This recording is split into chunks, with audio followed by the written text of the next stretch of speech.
Suara saya bisa terdengar dengan baik? Bisa, Pak. Bisa, Pak. Oke, silakan on cam dulu.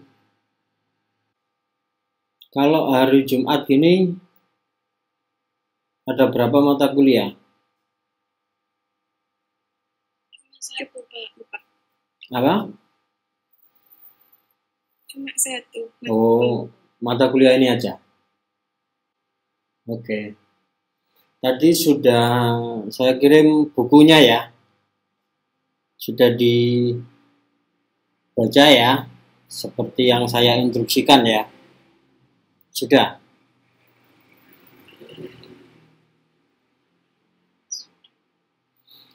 Oke, materi hari ini ya, ini sudah pernah saya singgung dan saya bahas di perkuliahan semester lalu di teori sastra ya.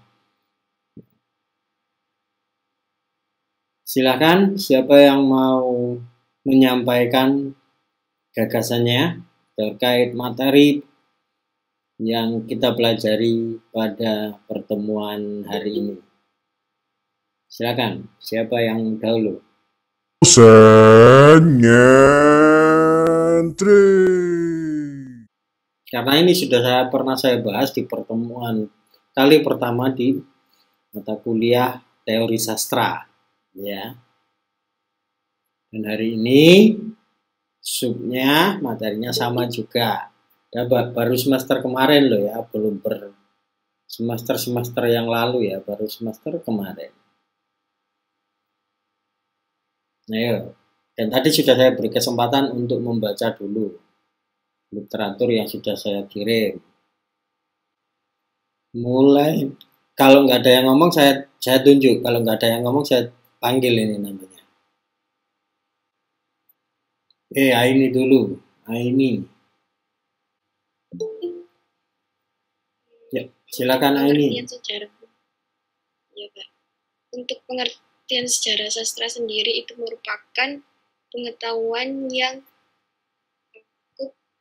tentang uraian suatu deskripsi fungsi sastra dalam masyarakat, riwayat para sastrawan sendiri, riwayat pendidik para sastra, serta sejarah yang dapat memunculkan genre-genre sastra, kritik, budaya, dan kesusastraan. Selanjutnya, Marta. Sejarah sastra menurut saya itu sejak cerita yang dari zaman dahulu dibahas lagi ataupun dikemas lagi dan dilestarikan dalam bentuk cerita ataupun tulisan yang dilestarikan oleh masyarakat Indonesia sendiri. Laili. Sejarah sastra adalah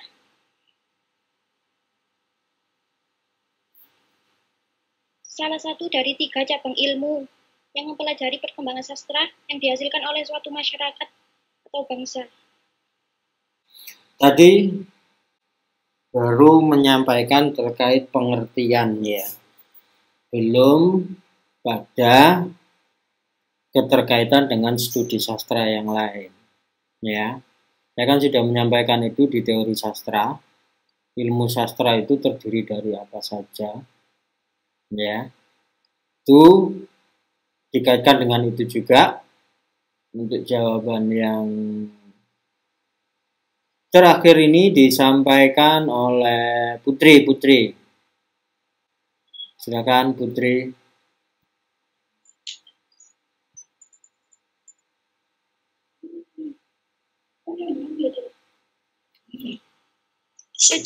Sejarah sastra adalah ilmu yang memperlihatkan perkembangan karya sastra dari waktu ke waktu.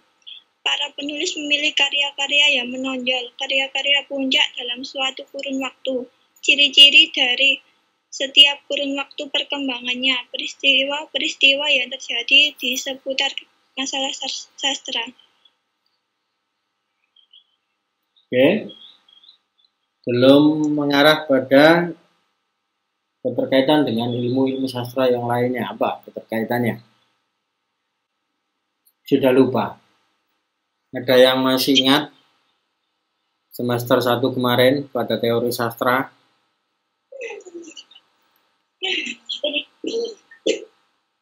Ada yang ingat enggak? Marta? Lupa juga. Nixi?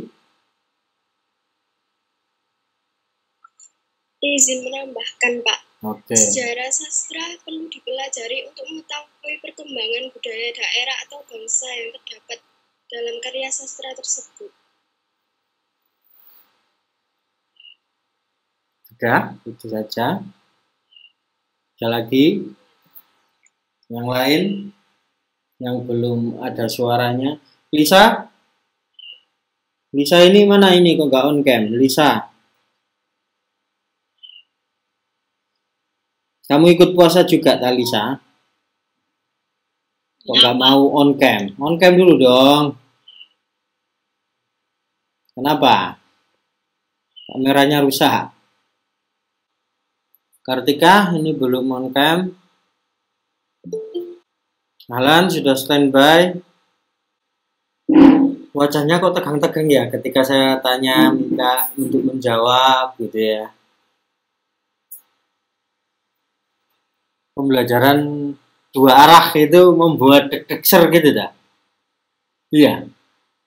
Coba dipaskan wajahnya, dipasno. Jangan langit-langit rumahnya yang dimunculkan di kamera ya. Biar saya tahu, sih buat kok kayaknya tegang banget gitu loh. Diajak diskusi, berbicara soal mata kuliah, saya share 3 buku untuk dipelajari 15 menit. Ya, kemudian menyampaikan terkait materi yang mau dibahas, wajahnya langsung abang hijau ya.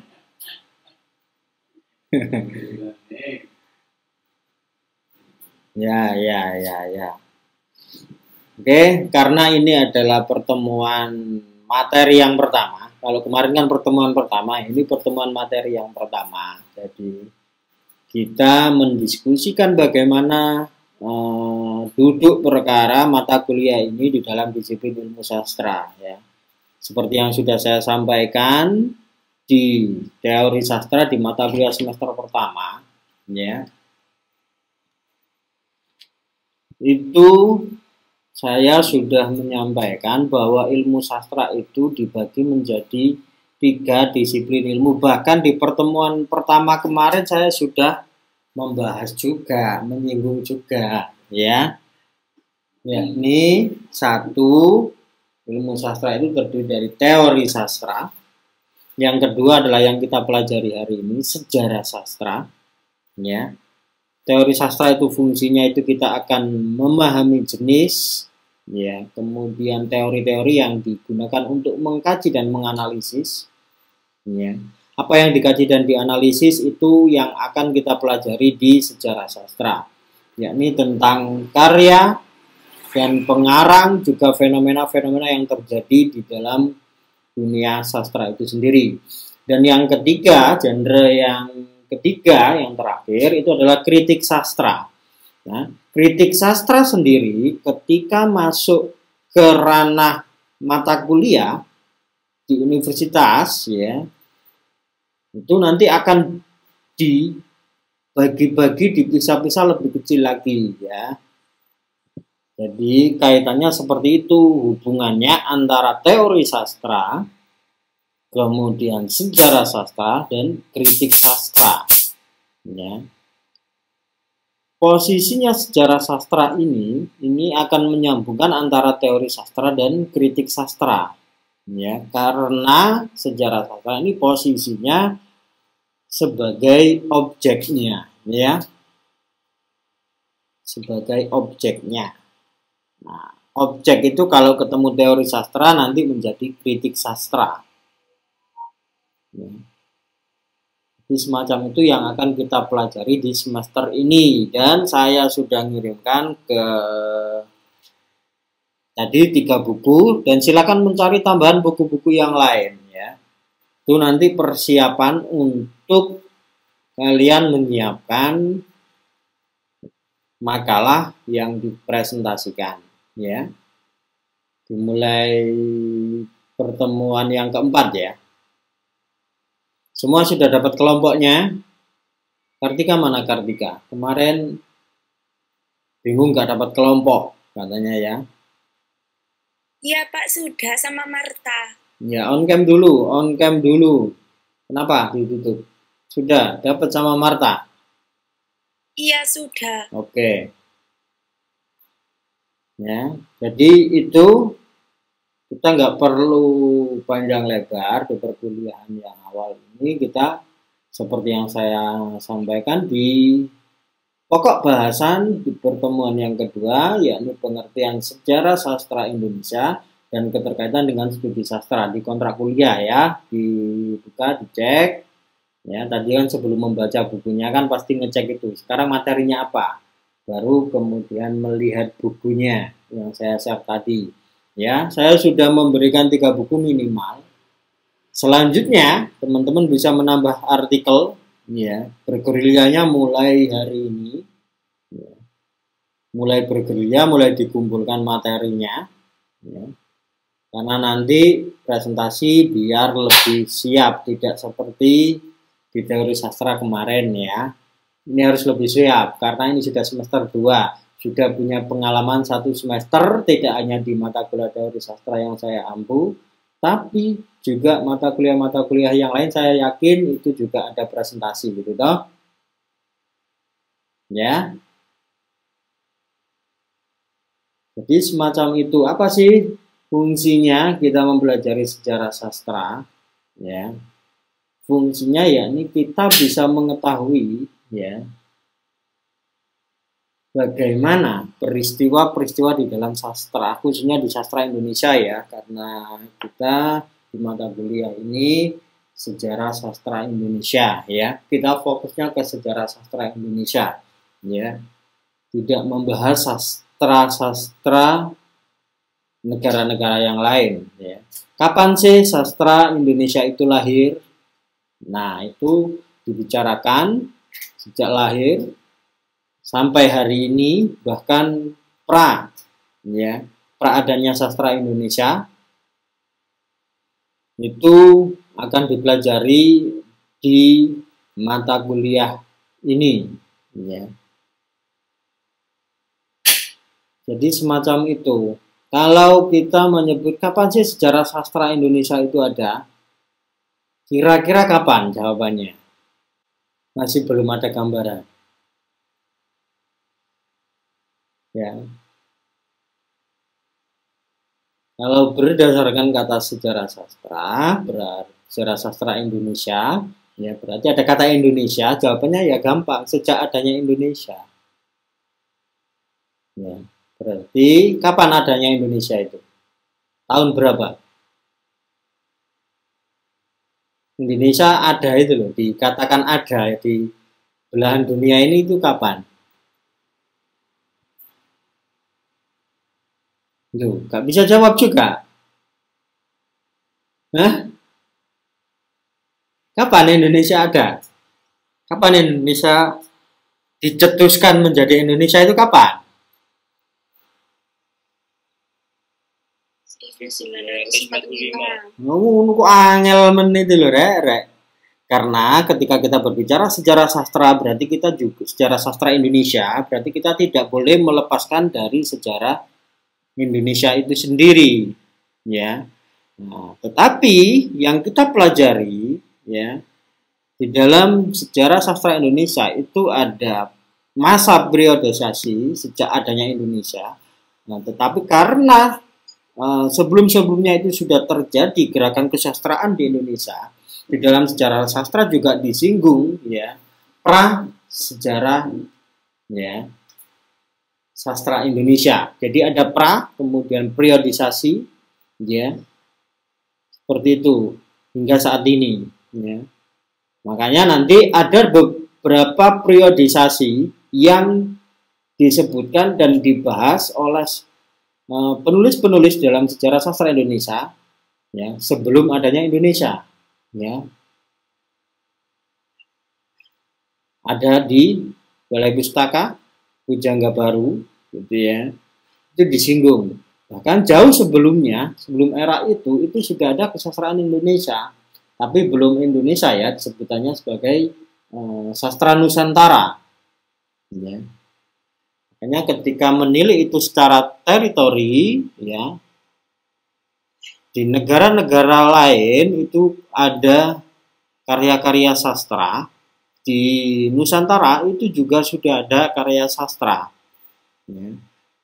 Kalau era Nusantara salah satunya, ya, yang diakui dunia itu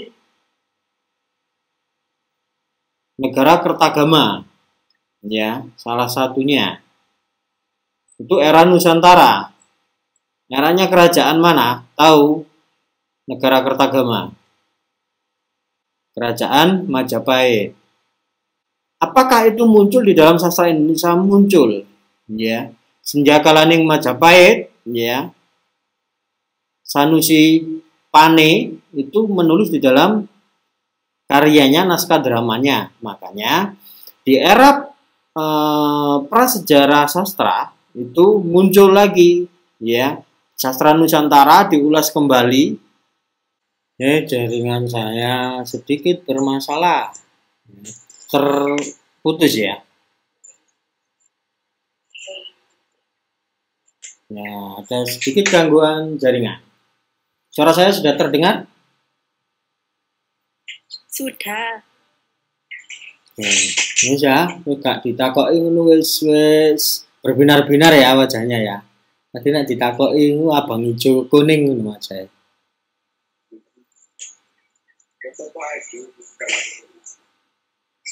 Oke, kita lanjutkan ya, sejarah sastra Indonesia ya. Itu nanti kita pelajari ya dari era prasejarah juga gitu ya. Sejarah sastra Indonesia ini banyak jasanya ya, sastrawan-sastrawan Indonesia banyak jasanya di sejarah sastra, di sejarah Indonesia sendiri ya. Bahkan nama Indonesia, nama negara ini itu juga dari salah satu puisinya para sastrawan ya. Lahirnya Indonesia, kata Indonesia sebagai nama negara ini itu dari salah satu puisinya sastrawan ya. Karena saat itu orator yang paling ulung adalah Soekarno, puisi itu sebelum Soekarno mendeklarasikan kemerdekaan itu disodorkanlah puisinya ya. Sehingga setelah orasi ya, nama itu muncul dan diperdebatkan, didiskusikan ya. Bahkan salah satu peristiwa penting di sejarah sastra Indonesia itu dalam catatan sejarah Indonesia yakni antara Manifest Kebudayaan dan Lekra ya. Tahu Lekra?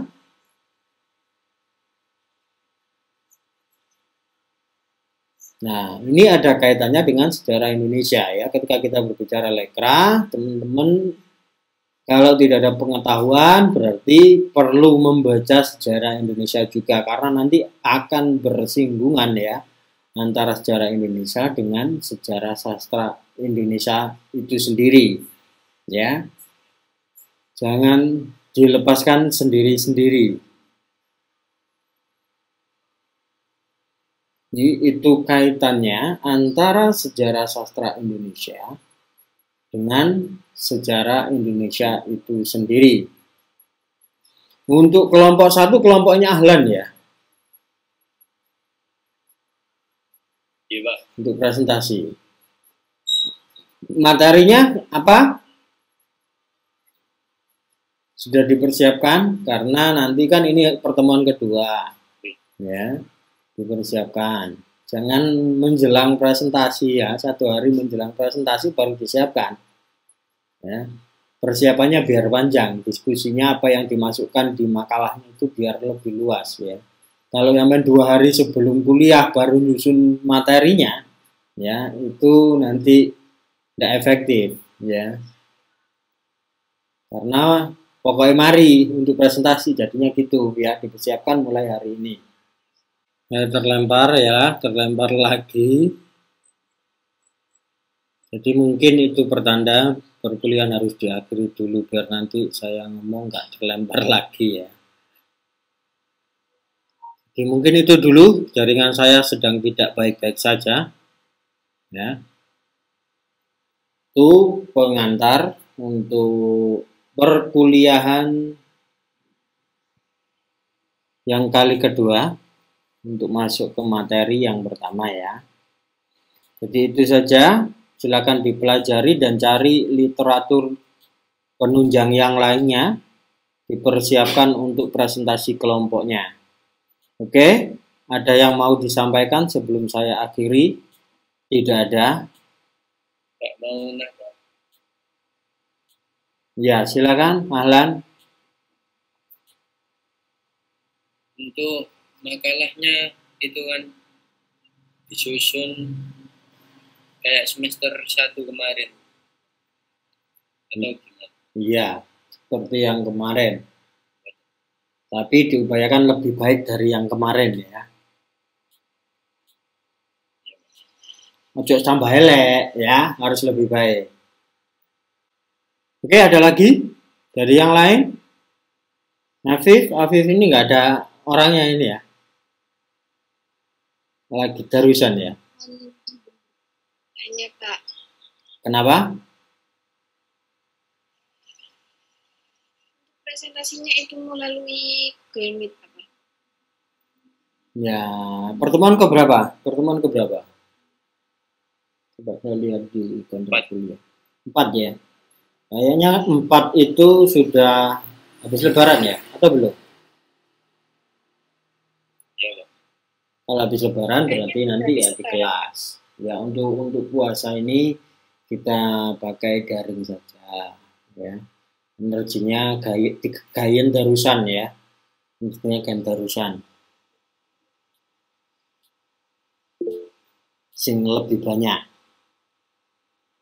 Ya, Fir, apa? Mau menyampaikan apa? Silakan. Fernanda, angkat tangan. Mau menyampaikan apa? Nggak jadi. Kepencet, Kak. Oh, kepencet. Coba-coba ya. Ini apa sih fitur tangan ini buat apa sih? Gitu. Itu melambaikan tangan ngacung ngono rek katene berpendapat ya. Harus dicoba emoji ki apa fungsine dicoba situ-situ. Ya gak apa-apa ya. Oke, jika memang nggak ada, cukup itu dulu pengantar mata kuliah sejarah sastra ya.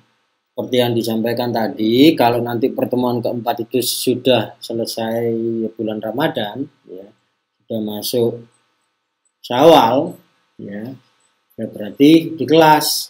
Kalau masih bulan Ramadan ya berarti gimit. Gitu ya, Alan ya.